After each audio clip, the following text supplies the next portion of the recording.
I can hear your voice.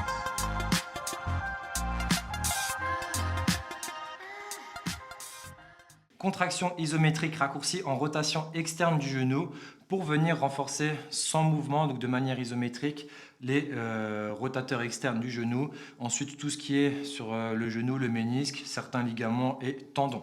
Donc ici, l'objectif, ça va être de déjà, dans un premier temps, trouver ton amplitude maximale sécuritaire.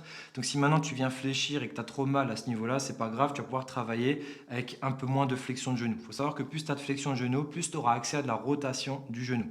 Donc on se met en position. L'idée ici, ça va être de venir travailler dans ton amplitude maximale sécuritaire. Donc tu vas chercher ta fin d'amplitude au niveau de ta rotation externe et tu vas pouvoir maintenir le temps qui te sera donné par le coach. Par la suite, ce que tu vas pouvoir chercher à faire, c'est ajouter de l'intensité. Donc c'est-à-dire que lorsque tu seras en fin d'amplitude et que tu vas commencer à générer de la force de toi-même, donc on appelle ça de la charge interne, eh bien tu vas pouvoir y émettre une certaine intensité pendant un certain temps.